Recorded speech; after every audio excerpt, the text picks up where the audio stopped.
रात मोकली दो मामा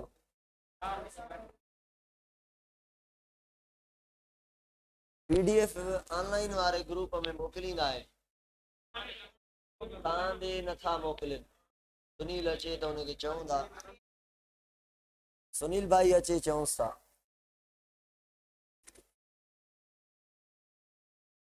हाँ भाई हमने पढ़ा था एसेक्सुअल रिप्रोडक्शन। एसेक्सुअल रिप्रोडक्शन में जो टॉपिक था वो लास्ट कवर किया था हमने, कौन सा? क्लोनिंग। अच्छा, एसेक्सुअल रिप्रोडक्शन में शॉर्टकट में रिपीट कर लें तो पहला टाइप था फिशन। फिशन और बडिंग में क्या डिफरेंस था? अच्छा, नंबर का कोई डिफरेंस था या साइज का? दोनों का फर्क था। इसमें 2 सेल बनेंगे, इसमें 1 2 3 4 बड निकल सकते हैं और अनइक्वल साइज में बड निकलेंगे, वहां पे डॉटर सेल इक्वल बनेंगे। उसके बाद तीसरा टाइप था रीजनरेशन। रीजनरेशन लास्ट पार्ट फिर से रीजनरेट करे, फिर से ग्रो करे। उसके बाद इसका स्पेशल टाइप था फ्रेगमेंटेशन। कौन से ऑर्गेनिजम्स के अंदर फ्रेगमेंटेशन पाई जाती है? ओके अर्थवर्म, स्पंजेस वगैरह। पार्थेनोजेनेसिस क्या था? Development of baby organism without fertilisation, unfertilised egg grow करके क्या बना रहा? कौन से ऑर्गेनिज्म के अंदर ये हमें मिला? हनी बी के अंदर, जनरली इंसेक्ट में होता है। चलो ये चीजें पढ़ी थी। एंट में, वेस्ट में, ठीक हो गया भाई। हनी बी के अंदर 3 ऑर्गेनिज्म है। किंग है एक नंबर पर, दूसरे नंबर पर कोइन है, तीसरे नंबर पर वर्कर है। कौन सा एग्जाम्पल पार्थेनोजेनेसिस का है? चलो भाई, एप्लॉइड है, डिप्लॉइड है, स्टीराइल है, फर्टाइल है। उसके बाद हमने पढ़ा था क्लोनिंग। क्लोनिंग एक हमने आर्टिफिशियल क्लोनिंग पढ़ ली। आर्टिफिशियल क्लोनिंग में हमने क्लोन करवाया 1997 में डॉली शीप को।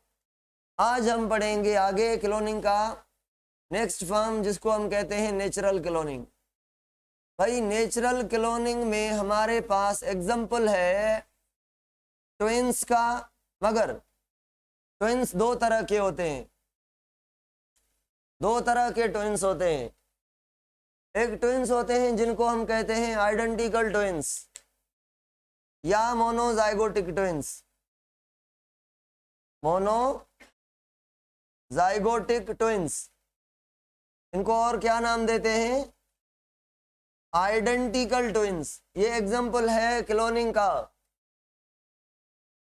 ट्विन एक और टाइप का भी है जो नेचुरल क्लोनिंग का एग्जांपल नहीं है, सेक्सुअल रिप्रोडक्शन का एग्जांपल है। वो ऐसे मैं आपको समझा रहा हूं, उसको कहते हैं डायजाइगोटिक ट्विन। 2 जाइगोट बनेंगे, 2 बेबी बनेंगे। चलो भाई समझते हैं इसको अच्छे से। पहले डायजाइगोटिक को देखते हैं। ये है एग, ये है दूसरा एग, ये स्पर्म और ये भी स्पर्म। भाई ये 2 एग हैं, दोनों के दोनों एक दूसरे से डिफरेंट होंगे, भले एक ही ऑर्गेनिज्म के हो। आप जानते हैं मियोसिस होगी, इंडिपेंडेंट असॉर्टमेंट होगी, क्रॉसिंग ओवर होगी, कहीं ना कहीं किसी न किसी तरह ये एक दूसरे से सेपरेट होंगे। चलो भाई, और दोनों स्पर्म भी एक दूसरे से अलग है। अगर इस स्पर्म ने इस एग के साथ फर्टिलाइज किया तो ये बना जाइगोट एक, और अगर दूसरे वाले स्पर्म ने इस एग के साथ फर्टिलाइज किया तो ये जाइगोट बना दूसरा। अब ये जो 2 बच्चे पैदा होंगे, 2 जाइगोट हैं, तो ऑफ स्प्रिंग भी कितने बनेंगे? 2 ऑफ स्प्रिंग बनेंगे। अब ये 2 जो ऑफ स्प्रिंग हैं, क्या लाजमी है कि ये दोनों मेल बेबी हों? क्या ये लाजमी है कि दोनों फीमेल बेबी हों? 50% चांसेस। एक मेल दूसरा भी मेल हो सकता है, एक मेल दूसरी फीमेल भी हो सकती है। इधर से फीमेल तो उधर से भी फीमेल हो सकती है, ये फीमेल और ये मेल भी हो सकता है। मतलब लाजमी नहीं कि ये जेंडर भी सेम हो, और हो भी सकते हैं।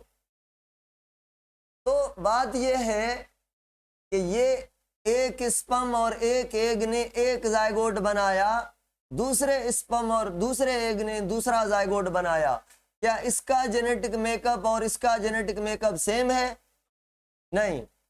तो इस जेनेटिक मेकअप से जो बच्चा पैदा होगा और दूसरे जेनेटिक मेकअप से जो दूसरा बच्चा पैदा होगा, ये दोनों भले जेंडर सेम हो मगर जेनेटिकली कंप्लीटली सेम नहीं होंगे। इनको हम डिफरेंट जायगोट से बना हुआ क्लोन कहते हैं, यानी दो जायगोट वाले dizygotic twin. Okay, dizygotic twin में देखें, इस गेमेट ने इसको फर्टिलाइज किया, तो फर्टिलाइजेशन कौन से रिप्रोडक्शन में होती है? सेक्सुअल। तो ये सेक्सुअल रिप्रोडक्शन से बना, क्लोनिंग का कॉन्सेप्ट ही नहीं है। और इसने इसको फर्टिलाइज किया तो ये भी सेक्सुअल रिप्रोडक्शन से बना। तो दोनों के दोनों सेक्सुअल रिप्रोडक्शन से बने हैं। और क्लोनिंग किसका टाइप है, कौन से रिप्रोडक्शन का? एसेक्सुअल का। एसेक्सुअल किसको कहते हैं? जब कितने पेरेंट इन्वॉल्व हो? वन पेरेंट इन्वॉल्व हो, फर्टिलाइजेशन ना हो। चलो भाई, इस पे बहुत सारे क्वेश्चंस अराइज होंगे। अभी देखें, मेरा सवाल है, मुझे बताएं, ये अब एग है और ये स्पर्म है। एक स्पर्म ने एक एग को फर्टिलाइज किया तो ये बना एक जायगोट। अब नॉर्मल केस में क्या होता है, इस एक जायगोट से कितने बेबी पैदा होते हैं? एक ही। नॉर्मल केसेस में कितने बेबी पैदा होते हैं? एक। तो भाई एग ही एक बनता है ओवरी से। वेरी रेयर, मैं पढ़ाऊंगा आगे चल के, वेरी रेयर, अगला टॉपिक यही है, वेरी रेयर दो egg at a time simultaneously produce हो सकते हैं। तो डाइजाइगोटिक ट्विन की प्रोबेबिलिटी जो है वो किस पर डिपेंड करती है? दो एग बने और दोनों फर्टिलाइज हो, और ये प्रोबेबिलिटी बहुत कम है। बन सकते हैं, ऐसा नहीं कि नामुमकिन है, बन सकते हैं। ठीक हो गया। अब जो नॉर्मल बच्चे पैदा होते हैं तो वो तो एक बच्चा पैदा होता है। इट मीन्स एक स्पर्म तो बहुत मिलियंस के तादाद में होते हैं, मगर एक होता है तो कोई ना कोई एक स्पर्म एक को फर्टिलाइज करता है, तो एक जायगोट एक बेबी बनता है। अब देखें, अब यहाँ पे ट्विस्ट आ रहा है। ये एक बच्चे की जगह पे कभी कभी, रेयरली, ऑलवेज नहीं, रेयरली दो बच्चे हो जाएंगे। जायगोट एक बनेगा तो बच्चा भी एक होना चाहिए। अब अगर मैं कह रहा हूं एक जायगोट से दो बच्चे हो गए, एक जायगोट से दो बच्चे मीन जायगोट एक, तो फर्टिलाइजेशन एक स्पर्म एक एग। अब क्या करेगा ये जो जायगोट है, ये देखें यहां पे मैं बना रहा हूं, ये एग है और ये स्पर्म है, दोनों ने क्या फर्टिलाइज किया, ये क्या बना? जायगोट। अब जायगोट डिवाइड करता है माइटोटिकली, जिसको आप क्लीवेज कहते हैं। कभी कभी नॉर्मल केस में क्या करता है ये जायगोट, ये स्पर्म, ये एग, ये जायगोट डिवाइड करके 8 से 16 सेल की स्टेज में जाता है। सबको पता है, इसको कहते हैं मोर्यूला। फिर मोर्यूला आगे बढ़ के 2 लेयर में बढ़ जाता है, इसको कहते हैं ब्लास्ट्यूला। फिर बनता है गेस्ट्यूला, तो एक ही बच्चा पैदा होता है। तो यहाँ पे क्या किया, एक जायगोट ने डिवाइड तो किया, 8 सेल बनाए, 16 बनाए, उससे जायद बना लिए, मगर क्या जायगोट ने 2 सेल बना के उनको अलग छोड़ दिया, तोड़ दिया एक दूसरे से? नहीं, कंप्लीट क्लीवेज नहीं हुई। देखें यहां पे क्या होता है, ट्विंस में एक जायगोट 2 सेल्स में डिवाइड करेगा। अगर ये दोनों सेल एक साथ रहें तो कितने मोर्यूला बनेंगे? एक ही। और अगर ये दोनों के दोनों सेल कंप्लीटली एक दूसरे से सेपरेट हो जाएं, ये इधर ये उधर, तो अब क्या ये सेल जायगोट की कॉपी नहीं है? और क्या ये सेल भी जायगोट की कॉपी नहीं है? है। अगर साथ रहते तो एक मोर्यूला, एक ब्लास्ट्यूला, एक गेस्ट्यूला, एक बच्चा। अब अगर सेपरेट हो गए हैं तो ये भी इज इक्वल टू एक जायगोट और ये भी इज इक्वल टू एक जायगोट, क्योंकि माइटोटिकली डिवाइड हुआ है जायगोट। तो भाई ये एक जायगोट तौर बिहेव करेगा और ये दूसरे जायगोट तौर बिहेव करेगा, फिर प्रोसेस स्टार्ट होगा जायगोट से, ये फिर ग्रो करके क्या बनाएगा, मोर्यूला। मोर्यूला में 8 से 16 सेल्स, और ये भी ग्रो करके क्या बनाएगा, मोर्यूला। तो कितने मोर्यूला बन गए, 2। अब इससे ब्लास्टूला भी कितने बनेंगे, एक उससे एक इससे 2। फिर गेस्ट्रूला में आपको पता है 3 लेयर होती हैं, गेस्ट्रूला भी कितने बनेंगे, 2 सॉरी, और गेस्ट्रूला से गेस्ट्रूला में लेयर 3 होती हैं। और एक इससे बच्चा पैदा होगा, एक इससे बच्चा पैदा होगा, तो 2 बच्चे पैदा हो गए। मगर जायगोट एक था, फर्टिलाइजेशन एक बार हुई थी। बताएं, कमेंट में बताएं मुझे, ऑनलाइन वाले भी फिजिकल भी, सब बच्चे बताएं कि जो क्लोनिंग है वो फर्टिलाइजेशन से पहले हुई है या फर्टिलाइजेशन के बाद जायगोट ने अपने क्लोन बनाए हैं। फर्टिलाइजेशन के बाद, फर्टिलाइजेशन तक ये सेक्सुअल रिप्रोडक्शन का हिस्सा मानते हैं। एक बच्चा पैदा हो रहा था, एक बच्चे ने दूसरा बच्चा बनाया है, तो ये बच्चा अपने पेरेंट का क्लोन है या अपने भाई का क्लोन है या बहन का क्लोन है, तो भाई अपने ट्विन का क्लोन है, एक ट्विन दूसरे का क्लोन है, ठीक है। और हाँ, ये दोनों मेल बेबी होंगे या दोनों, एक मेल और एक फीमेल नहीं होगा क्योंकि एक ही जायगोट है। चलो भाई, ये था नेचुरल क्लोनिंग। नेचुरल क्लोनिंग में ये एग्जांपल मोनोजाइगोटिक क्लोनिंग, ये नेचुरल क्लोनिंग है। डाइजाइगोटिक जो ट्विन्स हैं, ये क्लोनिंग है ही नहीं। जी सर, ये अगर दोनों बच्चे अपोजिट जेंडर के हो जाएं तो क्या उनको हम क्लोन कहेंगे?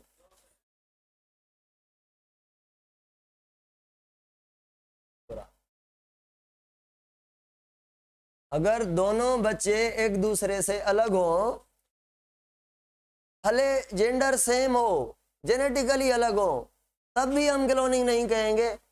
जेंडर चेंज हो गया वो तो बड़ी बात है, सोचेंगे भी नहीं। ठीक हो गया भाई, मूविंग तो आगे। अभी आज का जो टॉपिक है ये कल एसेक्सुअल रिप्रोडक्शन से रहता था, हमने कवर कर लिया। आज जो हमें पढ़ना है ना, वो पढ़ना है सेक्सुअल रिप्रोडक्शन। सेक्सुअल रिप्रोडक्शन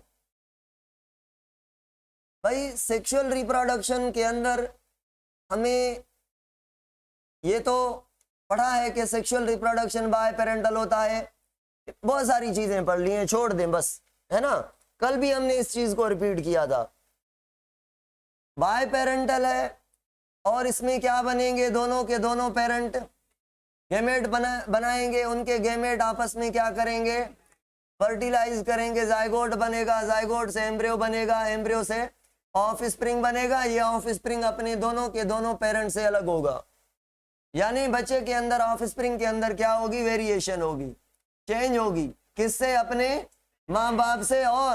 और एक बच्चे के पास चेंज होगी दूसरे बच्चे से, यानी सिबलिंग के बीच भी चेंज होगी।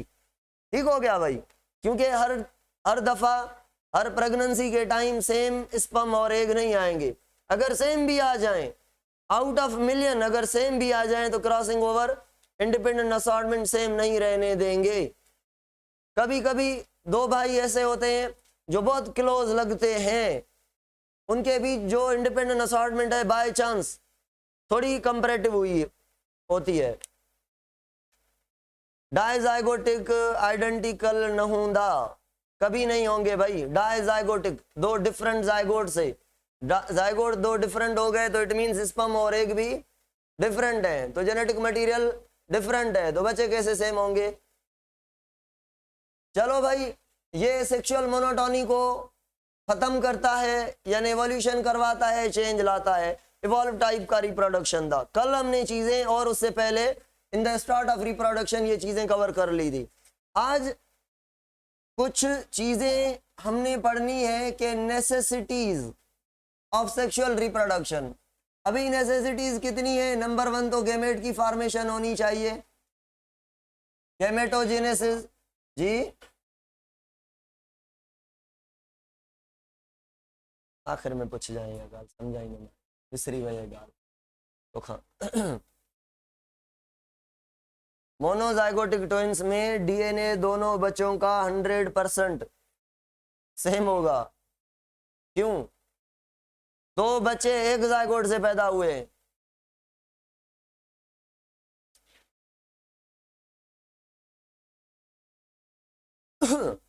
ब्लड ग्रुप भी सेम दोनों बच्चों का, जेनेटिकली सेम है। हाँ, दोनों बच्चे, कोई बीमार हो सकता है कोई नहीं।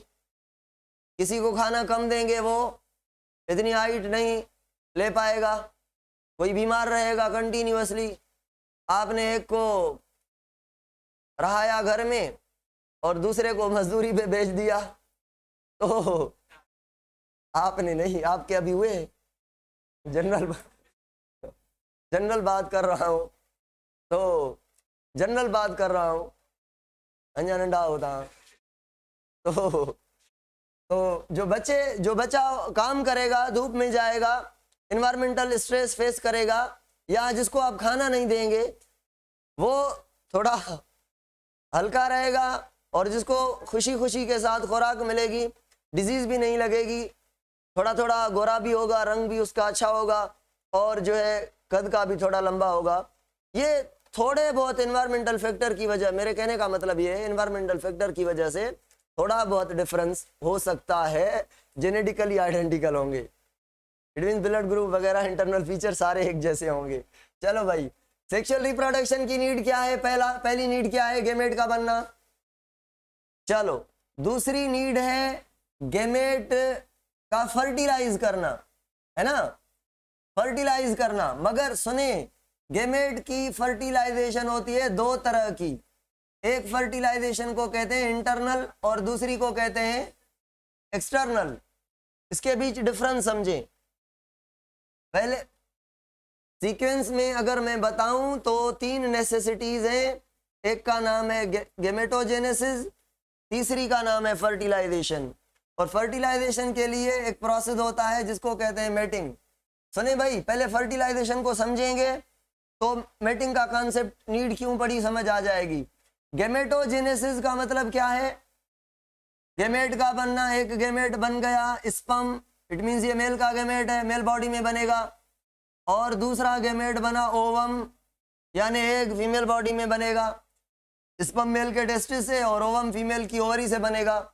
चलो भाई, एक रिक्वायरमेंट पूरी। अब अगर aquatic animal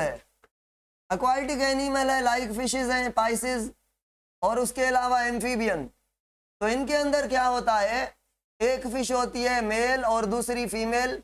female fish egg release करती है कहाँ पे? एग रिलीज कहाँ पे करती है? पानी में, वाटर में। और मेल उन एग के ऊपर अपने रिलीज करता है स्पर्म। तो इन एनिमल के अंदर ये होता है कि एग के साथ सर्टेन केमिकल्स भी रिलीज होते हैं जो मेल को अट्रैक्ट करते हैं, लोकेट करते हैं कि भाई यहाँ पे एग है। तो मेल उनकी केमिकल को सेंस करके वहां पे अपने गेमेट देता है।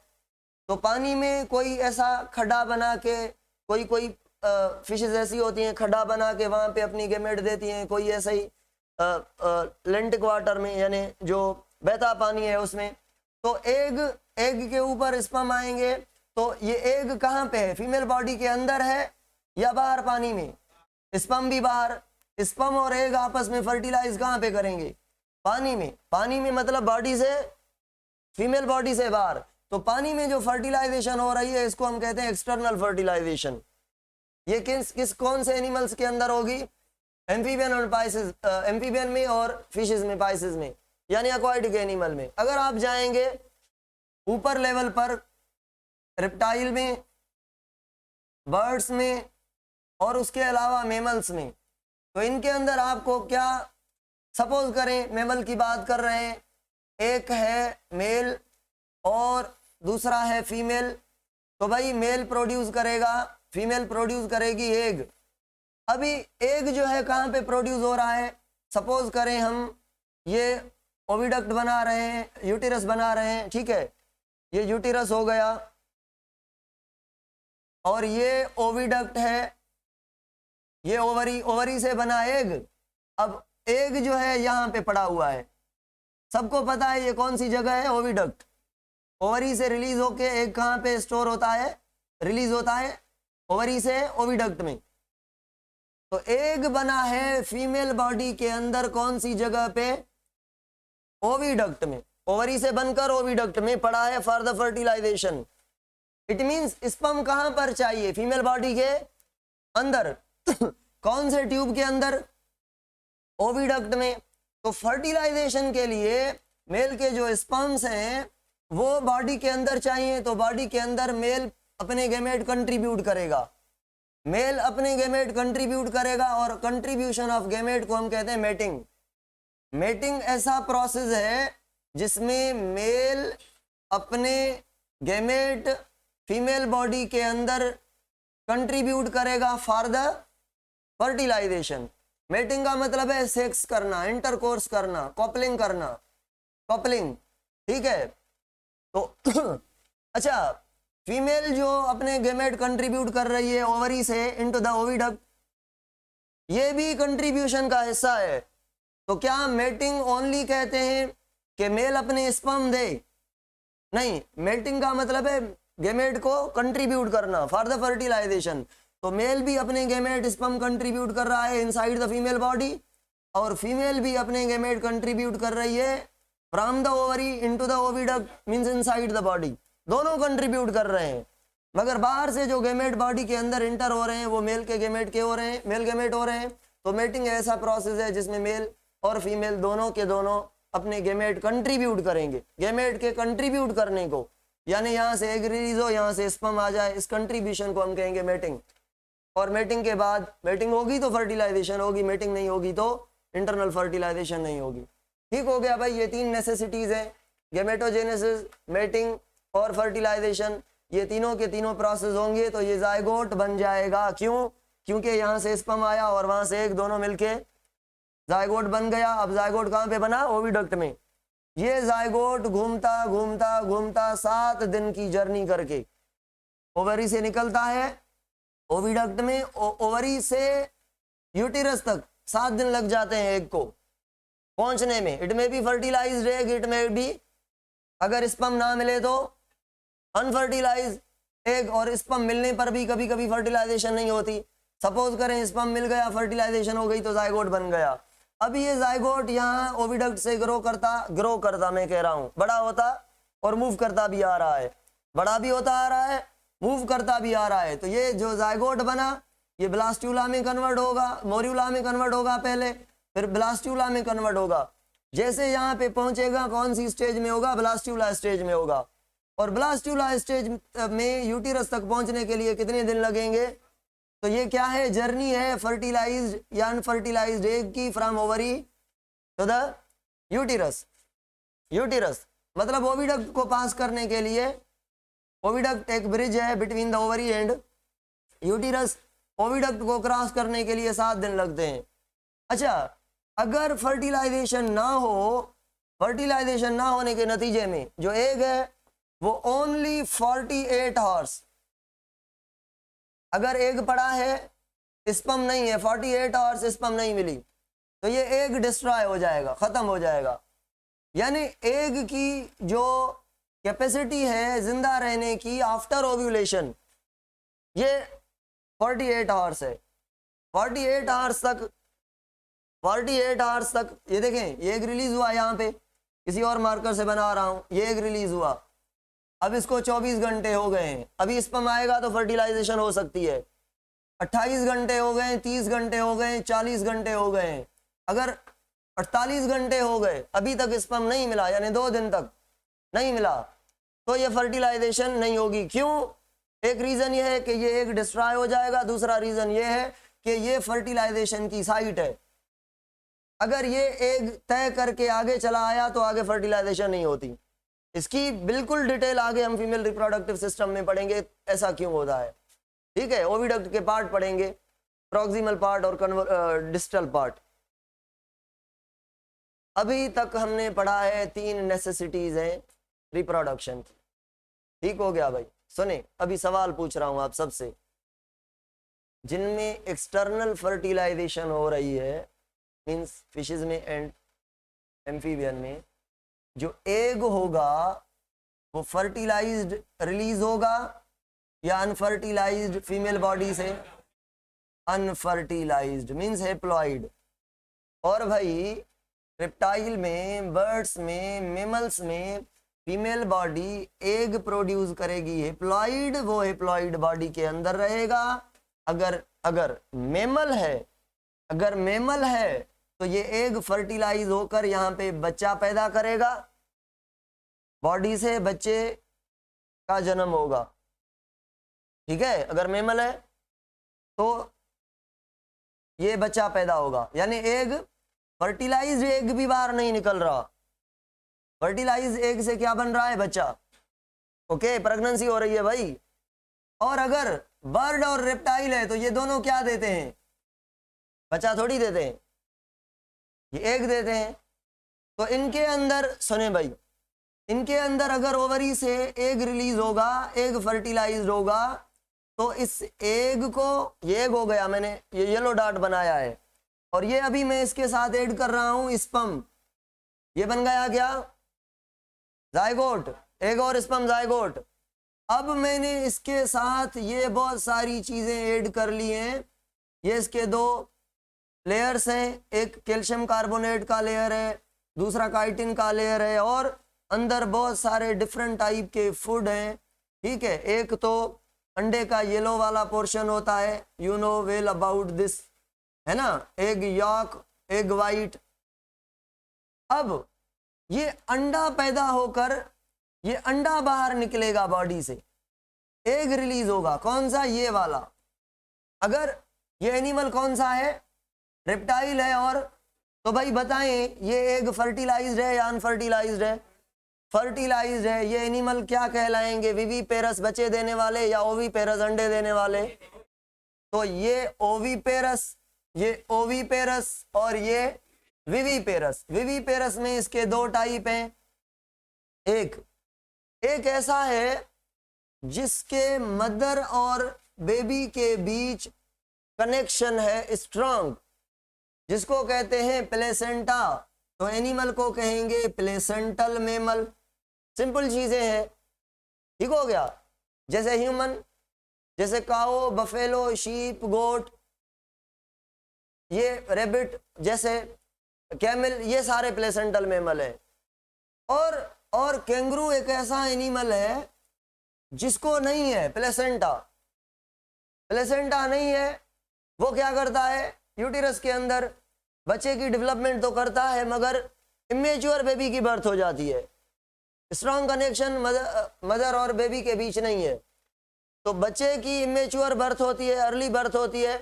बर्थ करने के बाद ये कैंगरू अपने पाउच के अंदर बच्चे को छुपा लेता है, कुछ दिन के लिए, कुछ हफ्तों के लिए, कुछ मंथ के लिए। फिर जब वो बच्चा मेच्योर होता है, उसे लगता है अभी ये खुद खा लेगा घास वगैरह, ये वो सारी चीजें ग्रो कर लेगा, फिर उसको निकाल के पाउच से बाहर रिलीज करता है।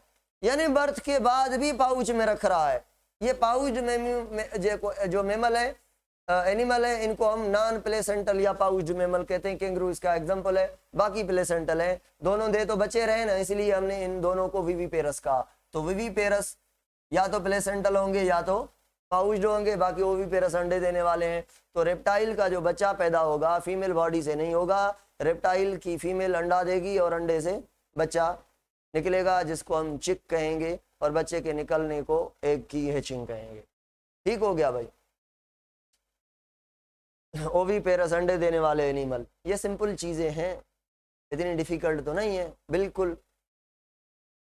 अभी आते हैं आज के टॉपिक पर। ये सवाल प्रोग्राम थे, मैंने इनको टॉपिक कंसीडर नहीं किया था। अभी हमने पढ़ना है मेल और फीमेल रिप्रोडक्टिव सिस्टम और उनके अंदर फॉर्मेशन ऑफ गेमेट।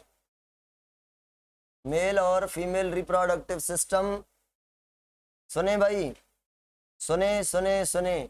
मैं दो चीजें कंबाइन करके पढ़ाऊंगा, एक फीमेल रिप्रोडक्टिव सिस्टम और उसके अंदर जो गेमेट की फॉर्मेशन होगी। अच्छा, गेमेट की फॉर्मेशन को क्या कहेंगे?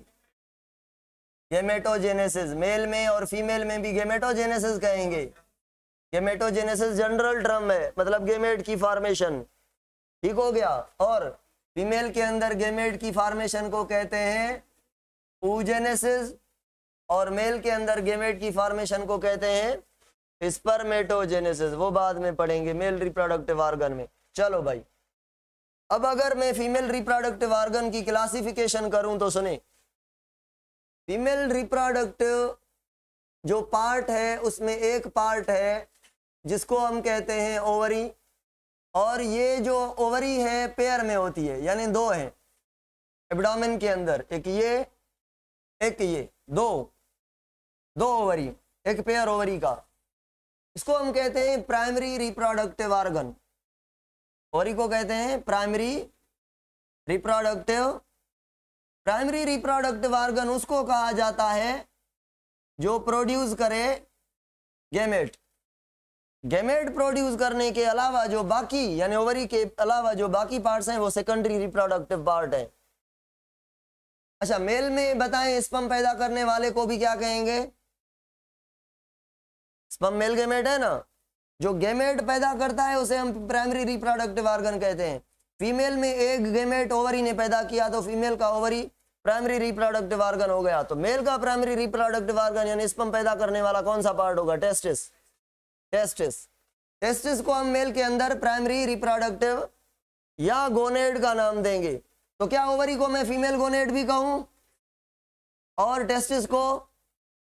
टेस्टिस भी पेयर में और ओवरी भी पेयर में। चलो भाई, एग पैदा करेगी, आगे इसको समझते हैं। उसके अलावा ओवरी के बाद दूसरा ये वाला पोर्शन है, ये जो रेड वाला शो किया है यहां तक, इसको कहते हैं ओविडक्ट। इसको कहते हैं ओविडक्ट भी कहते हैं, इसको फैलोपिन ट्यूब भी कहते हैं। फैलोपिन ट्यूब ये लिखा हुआ है, फैलोपिन ट्यूब, दो नाम है इसके, फर्दर पार्ट है मैं पढ़ाऊंगा। और इसका काम क्या है? एग को लेकर, यानी ओवरी एग इसको देगी, ठीक है, फिर यहाँ पे एग फर्टिलाइज होगा, ये फर्टिलाइज्ड एग रिलीज होकर सीधा जाएगा थर्ड पार्ट के अंदर। ये बड़ा वाला जो थर्ड पोर्शन है इसको कहते हैं यूटेरस। इसके अंदर बेबी की डेवलपमेंट होगी, के अंदर बेबी की डेवलपमेंट होगी। तो फीमेल रिप्रोडक्टिव सिस्टम जो है थोड़ा मेल रिप्रोडक्टिव सिस्टम से कॉम्प्लेक्स है। क्यों कॉम्प्लेक्स है? क्योंकि मेल का reproductive system only sperm produce करके रिलीज करता है, ये गैमेट भी प्रोड्यूस करती है, उसके अलावा बच्चे की डेवलपमेंट भी करती है, और हर मंथ यूटीरस अपने आप को प्रिपेयर करता है डेवलपमेंट के लिए। और अगर डेवलपमेंट नहीं होती तो मेंस्ट्रुएशन के फॉर्म में, ब्लीडिंग के फॉर्म में वो जो प्रिपरेशन होती है उसको रिलीज कर देता है। तो ये एडिशनल काम है फीमेल रिप्रोडक्टिव सिस्टम के, जो मेल के अंदर काम नहीं है। चलो भाई, तीसरा पार्ट हो गया यूटीरस। और चौथा जो पार्ट है ये वाला, यहां तक यूटीरस पढ़ेंगे हम, ठीक है। नीचे वाले पोर्शन को हम कहते हैं वेजेना। ये जो पोर्शन है इसको हम कहेंगे वेजेना, ठीक है, वेजेनल ट्यूब। अब हम थोड़ा डिटेल में इनके पार्ट्स को एनालाइज करते हैं। गौर से सुने भाई,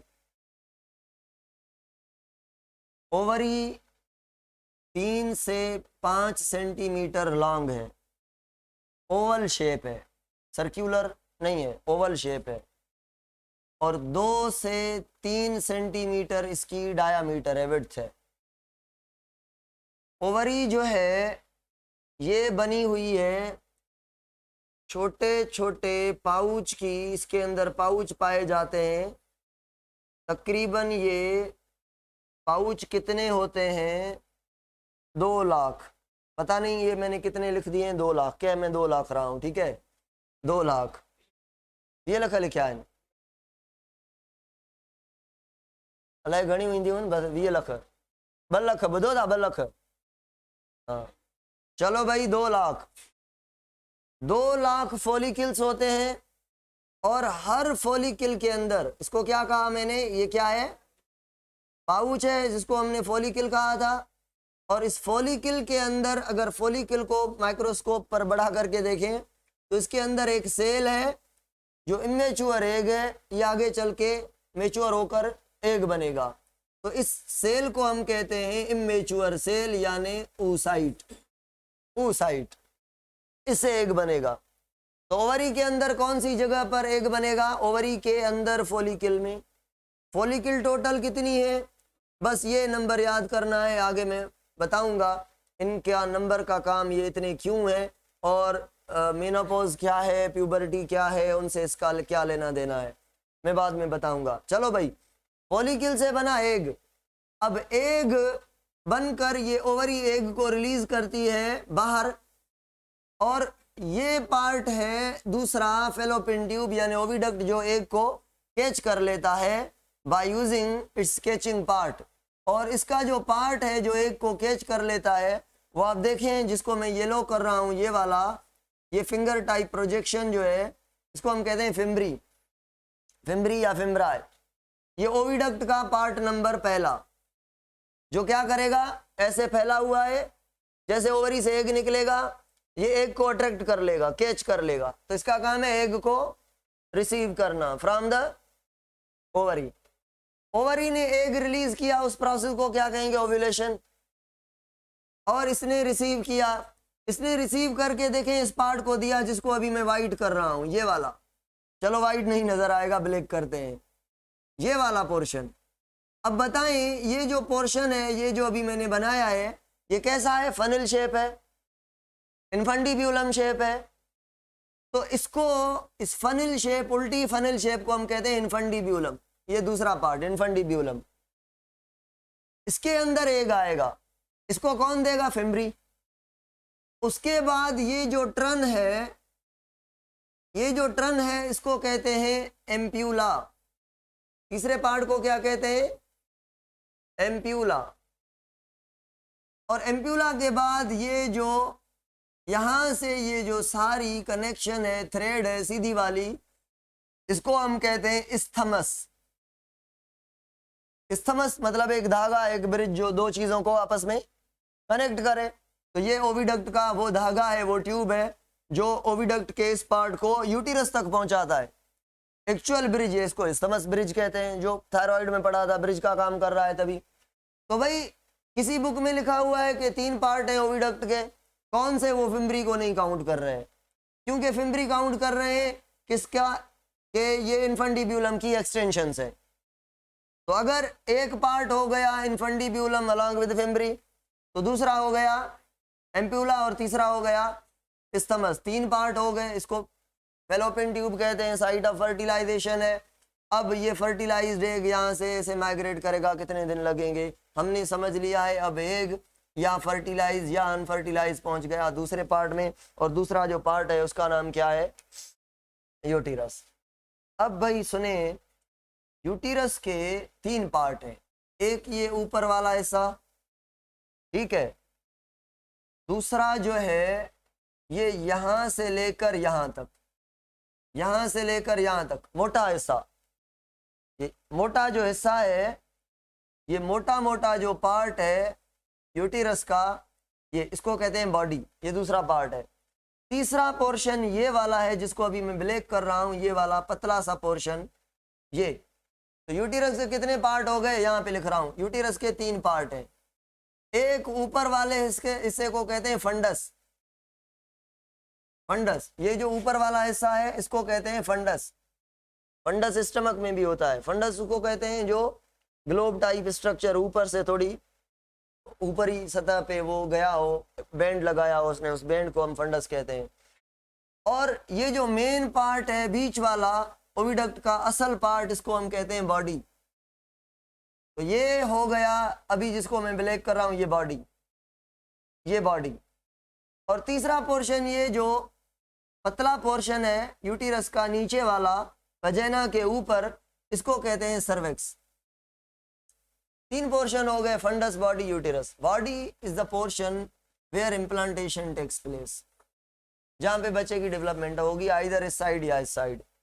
अगर एक यहां से बनेगा तो यहाँ पे इम्प्लांटेशन होगी, अगर एक यहाँ से बनेगा तो यहाँ पे इम्प्लांटेशन होगी। तो नहीं भाई, अगर ब्लास्टूला ना बने, यहाँ तक एग पहुंच जाए मगर ब्लास्टूला ना बने तो इम्प्लांटेशन नहीं होगी। अगर ब्लास्टूला बन गया तो इम्प्लांटेशन हो गई। इट मीन्स इम्प्लांटेशन का रिलेशन कौन सी स्टेज के साथ है? अगर अगर ये 7 दिन का सफर 6 दिन में तय करके आए, मतलब ब्लास्टूला ना बने, अभी मोरूला में है या अर्ली ब्लास्टूला में है, तो यूटिरस का क्या कहेगा? जाओ भाई, मैं तुझे जानता ही नहीं, चलो। तो ये एग जो फर्टिलाइज्ड एग है ये इम्प्लांट नहीं होगा, या नीचे आके इम्प्लांट होगा। तो नीचे आके जब इम्प्लांट होगा नियर टू द सर्वेक्स, ये सही प्रेगनेंसी नहीं है, इसमें बच्चे के गिरने के चांसेस ज़्यादा होते हैं। तो इम्प्लांटेशन कहाँ पे होनी चाहिए? बॉडी के ऊपर वाले पोर्शन, बॉडी के ऊपर वाले पोर्शन में, ठीक है। आपने अगर ऑक्सीटोसिन का काम पढ़ा था तो आपको याद होगा, अगर नीचे बच्चा डेवलप होगा, माथा बच्चे का नीचे होता है, अगर नीचे होता है सर्वेक्स को हिट करेगा, मेच्योर होने से पहले ही सर्वेक्स को कहेगा मेरा टाइम आ गया है निकलने का, तो सर्वेक्स उसको कहेगा जाओ भाई, तो अर्ली इमेच्योर बर्थ होगी, ठीक है। चलो भाई, ये काम हो गया क्लियर। अभी यूटिरस के पार्ट्स पढ़ लिए हमने दो, एक फंडस और दूसरा बॉडी। बॉडी का काम है डेवलपमेंट इम्प्लांटेशन करना। तीसरा जो पार्ट है वो सर्वेक्स है। इस सर्वेक्स का पता है, ये मसल का, टाइट मसल का बना हुआ है, क्लोज मसल, कॉन्ट्रैक्टेड मसल्स है। ये क्या करते हैं?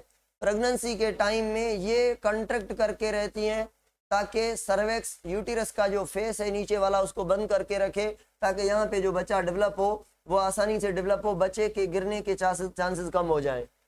यानी प्रेगनेंसी को होल्ड करवाता है, बच्चे को गिरने से बचाता है, ठीक है। यूटिरस के अंदर प्रेगनेंसी को कंप्लीट करवाता है सर्वेक्स, अपने आप को क्लोज करके, बच्चे का रास्ता बंद करके, ठीक है, ओके। तो जब बर्थ का टाइम होगा तो सर्वेक्स की वाल क्या करेगी? रिलैक्स, ऊपर से प्रेशर आएगा, तो जब सर्वेक्स रिलैक्स करेगा, सर्वेक्स ओपन होगा तो बच्चे की बर्थ होगी। चलो भाई, ये सर्वेक्स का काम हो गया। अभी हमने ये 3 पार्ट्स पढ़े, हमने किसके 3 पार्ट्स? यूटिरस के। अभी यूटिरस के पास 3 लेयर भी हैं, 3 लेयर भी हैं। लेयर कौन सी हैं? देखें भाई, मैं ये बना रहा हूं येलो कलर से, या देखें कलर भी कोई नहीं नजरेगा यहाँ पे, समझ ही नहीं आएगा कि, चलो ये जो बाहर वाली लेयर है, देखें ये अंदर वाली लेयर है, ये बाहर वाली लेयर है, ये बाहर वाली लेयर है, इसको हम कहते हैं पेरीमेट्रियम। लिखते जाएं भाई, बुक में भी लिखा हुआ है पेरीमेट्रियम, यूटिरस की बाहर बाहर वाली लेयर, इसको कैप्सूल कहते हैं। ये यूटिरस को बाहर से प्रोटेक्ट करता है।